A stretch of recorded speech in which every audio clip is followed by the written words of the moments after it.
çfarë mendon për Sorosin?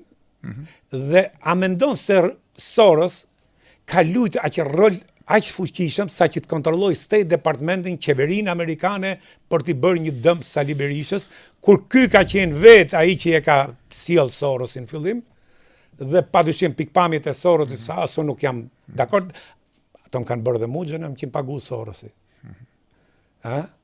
Po ti vesh rrjeteve sociale ose qend dhe çakejt që i hedhin partitë politike, që i kanë zyrat kes elite e partisë dhe shkruajnë gjithë ditën me sulmu njerëzit, me denigru njerëzit, që t'i frustrojnë njerëzit që të rriqen, atëherë këtu ka t'i hyj kësaj pune, kështu që mua nuk më shqetëson më gjë. Unë mendoj që problemi është që desha them, çfarë mendoni ju për këtë? Pse e bën Berisha këtë dhe unë e di, se unë jetoj 35 vjet në Amerikë. A është reale kjo që Soros i kontrollon ka politikën e State Departmentit për ta bënë në grada Berishën? Tani, për mua Sorosi është oligark, me ndikim ndërkombëtar dhe si oligark është... Oligark i majtë. Por nuk ka oligark të majtë.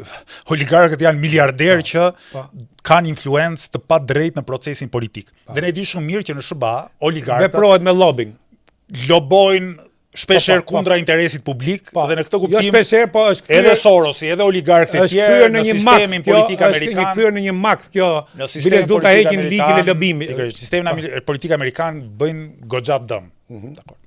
E kanë bërë dëmin already. Pa diskutim. Unë e konsideroj oligark dhe si çdo oligark jam thellësisht kritik edhe pa pikën e diskutimit.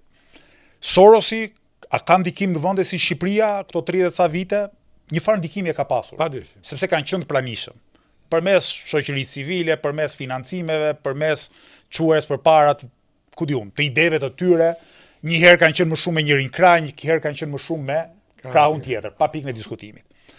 Po që të arrim përfundimin që është një dorë ande nga larg, që gjithçka që ndodh në Shqipëri e përcakton ajo dorë, mua kjo më duket e tepërt. E tepërt për disa arsye. E para sepse këta zullumqarët tanë këtu kanë goxha pushtet brenda për të qenë kaq të ekspozuar ndaj atyre që vinë nga jashtë. E dyta, ka ca faktorë këtu që në përditshmërinë tonë ka më shumë impakt se çdo i huaj tjetër, që mund kujtohet për Shqipërinë një herë 6-7 muaj, që janë oligarkët vendas. Janë ata që i kenë paradhomat e pushtetit, janë ata që shkruajnë ligjet.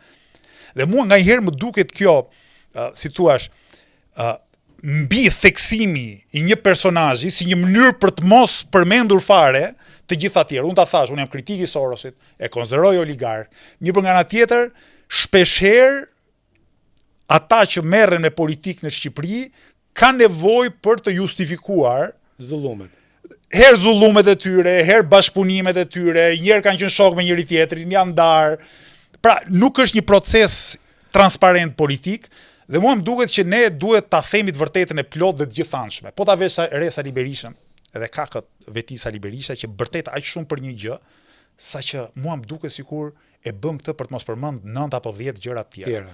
Dje ne kemi mbajtur një tubim tek fusha përballë stadiumit Selman Stërmasi. Është një fushë aty ku ka pas servit Dinamoja diku. Është dhënë leje ndërtimi për kull, do zhduket komplet si fushë. E ka thënë Edi Rama me KKT-n. Sali Berisha hesht, gjysmë fjalës ka thënë që Sali Berisha po të ketë interes politik, merret me thonjtë e gruas tënde. Po të ketë interes politik, mos merret njëri pa hyrë krevatë ndonë. Për gjithçka. Kur vjen puna për të mbrojtur interesin publik kundër një oligarku, mbyll gojën dhe bën sikur s'ndodh asgjë. Pra Edi Rama e bën, Sali Berisha hesht në mënyrë kompromituese. Ky është sistemi politik i Shqipërisë.